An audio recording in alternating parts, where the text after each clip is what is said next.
Greetings once again. It's a pleasure to be back. I know it's been a couple of days that I've not been able to do this recording because of other commitments, but then we're picking it up again.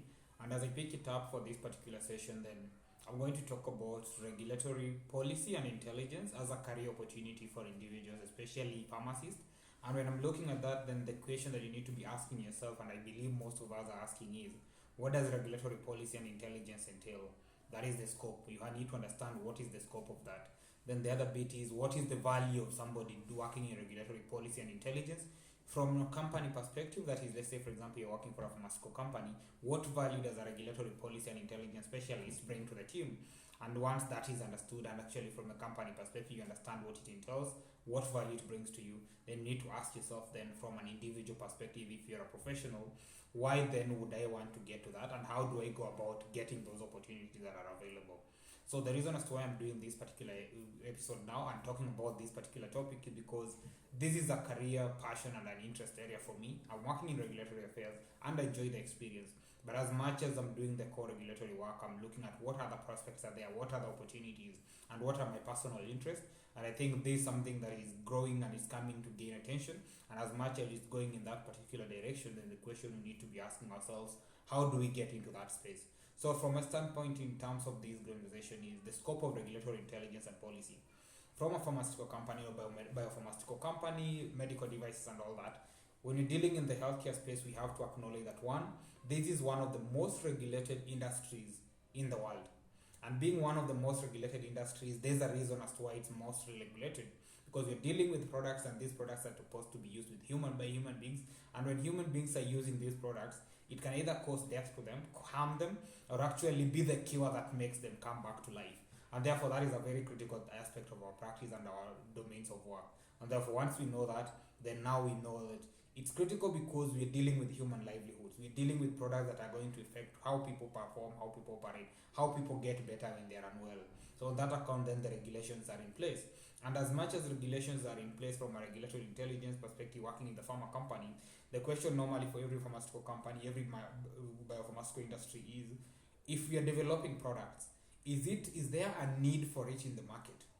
And that need will be based on, are there patients suffering from this particular disease that might find value from it?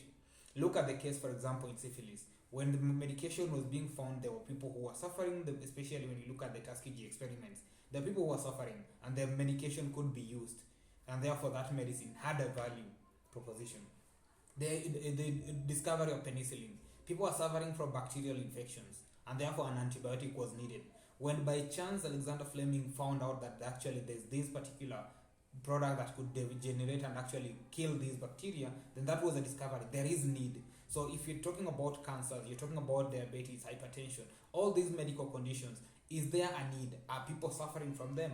Yes, we have that baseline. Then once we know that people are suffering from them, what are the current management mechanisms? What alternatives would they want? What are the challenges that they're dealing with? That would be more from a clinical standpoint, understanding the case of the problem. So once a pharmaceutical company has established that case and they know that this product is needed, this is how we need to bring it to the market, then they get to the development phase, and that development will be informed by the available data and the policies and regulatory frameworks that are in place to ensure that development can happen. That is where you look at clinical trials. What guidance do we have on clinical trials? Are they going to limit us in doing the research to bring a medical product to the market? Or are they going to be supportive and enabling in us bringing the product to the market? If that is got right, then we're already on the right trajectory, because we need to ensure that the regulatory requirements do not serve as a bottleneck to our research and development of new products that are coming into the market. So once we do that and actually shape that kind of understanding, then the next piece is, once the product has been proven to be effective from clinical trials, can we move it from the clinical trial standpoint to now being launched into the market? What is the registration requirement? What are the different regulatory pathways that which we can use to register medicines? Then once we've established that kind of a regulatory pathway, we need to move to the point where we now see, yes, it is confirmed to be effective in clinical trials. We are looking at the regulatory pathway that we're going to use to register the medicine before it can be used by the patients. So which one gives us the fastest timeline?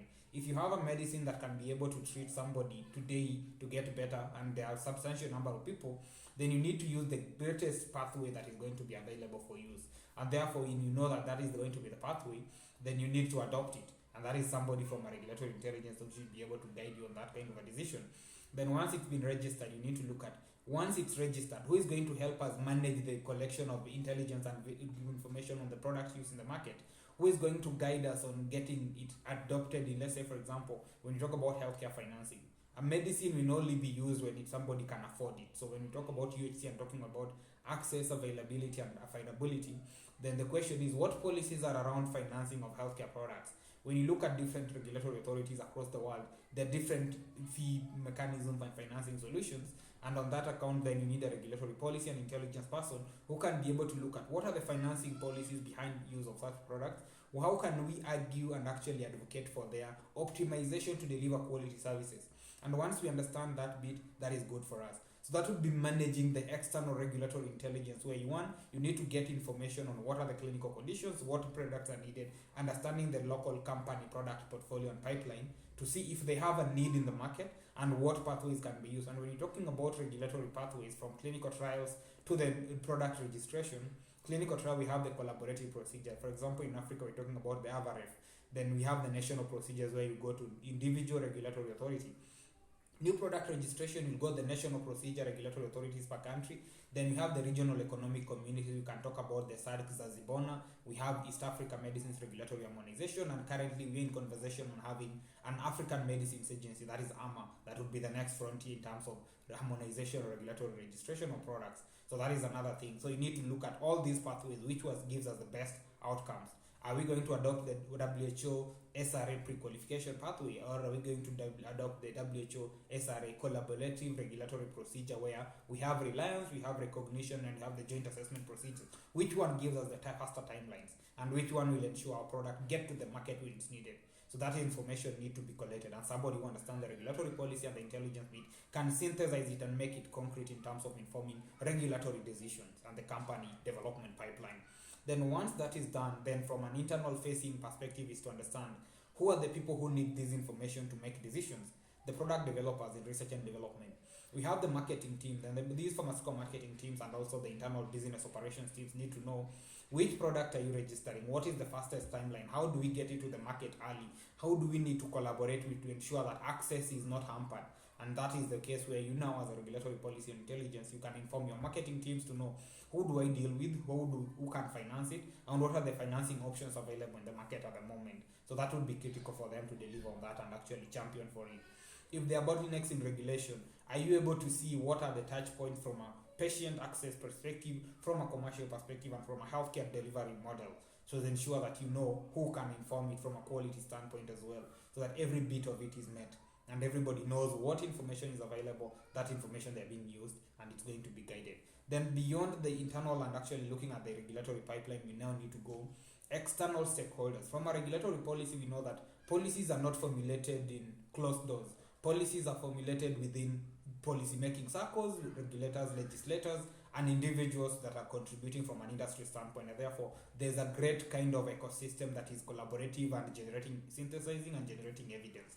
And on that case, then, from a regulatory policy and intelligence perspective, you need to be able to work with people within the industry. That is where we now talk about trade associations. Example will be Kenya Association of Pharmaceutical Industry, the International Federation of Pharmaceutical Manufacturers and Associations. Are you engaging with them? Are you understanding what the dynamics are that are affecting stakeholders who are playing in that space? Once you understand that dynamic, then you are able to look at what pipeline of products do we have as a company, what are the challenges that we're having in the market, how do we inform these particular policies to be responsive to our needs, how do we advocate for them better? And once you understand that matrix, then you're able to shape that conversation and have a nexus where you work with stakeholders in the industry to drive a common agenda, and that common agenda is serving ensure that products are accessible to patients who need them in a timely manner, and at the same time to ensure the safety and efficacy of the medicines that are there, then the cost effectiveness from limited regulatory bottlenecks. That is critical from you. So you have to collaborate and engage in these industry stakeholder forums and share those perspectives with them where it's necessary.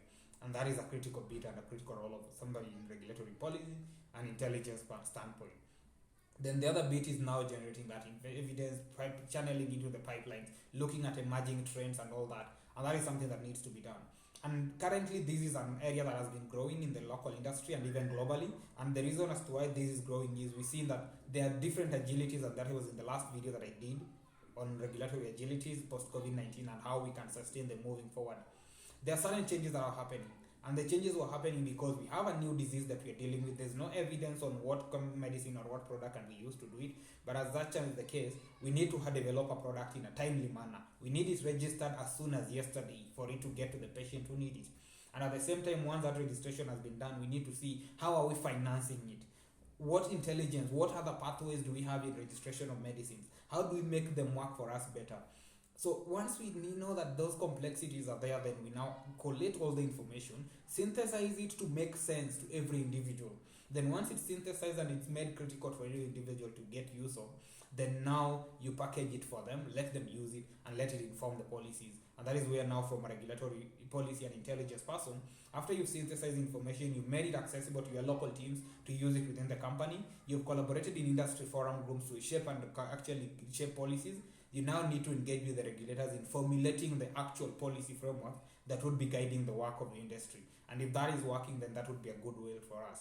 And one of the key things that actually, when I look at these dynamics and the conversation that we have in the regulatory policy and intelligence landscape, there's work that I read, there's a book, it's called Good Profit, and Good Profit is written by Charles Koch. So Charles Koch is one of the greatest business people in the US, and one of the key things that he talks about in that book is Good Profit is about looking at what are the implications. And when you're engaging in policy shaping conversation and interventions, you're not looking at policies that would give you immediate responses as a company, but you're looking at what drives sustainable business growth and development, and actually serving the social and the national good in the country, region, or global space where you're operating.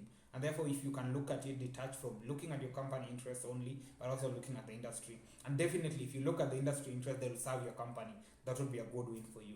So if you have an interest in this area, then the first way for you to get into the space is, one, learn about what are regulatory policies and frameworks that are available in the different countries. Understand the emerging conversation. We'll talk about digital health. What are digital health provisions? What are the gaps that are there? Can you synthesize and concretize it to make it be feasible, so that it's practical solution that can be adopted, so that you know you are not working outside the law from a company standpoint. Then once you have that understanding, then look at it from which companies are working in my context at the moment. What value would this kind of information be to them in informing their business interventions, their operational framework, and ensuring that they are compliant, but also they are generating and actually developing new business streams, new regulatory pathways, and new business models. Once you're able to concretize by understanding the local market dynamics, the current trends, and blending them, then you look at the companies that might find value out of your information, you're able to plug in and see how to drive that conversation forward. And one of the key things that I believe from a personal professional perspective is that most of our policies have oftentimes been detached from real practice, and it's time for practicing professionals to understand these are the gaps that I'm dealing with, these are the challenges. We all deal with challenges in our lines of work. How can we address these challenges? And once we've understood how we can address those challenges, let's formulate them into policy proposals, then collaborate and engage in our different frameworks. When we do that, we're able to shape policies, and by so doing, then we'll already be acting as a regulatory policy and intelligence specialist by concretizing and generating that evidence. And definitely one thing I can assure you is that the opportunities are space, and I think there's time for us to venture into that space, do the work that needs to be done, and let's shape the future of care. Thank you so much for following. If you enjoyed this conversation, please subscribe to the YouTube channel. Let's share insights. Reach out when you have something that you need clarification on. I'd be more than glad to read more about it, share more insights, and have a conversation, just a chat over coffee if that's possible with you, so that we see how do we shape the future of our practice. Thank you so much. Let's engage again in the subsequent video.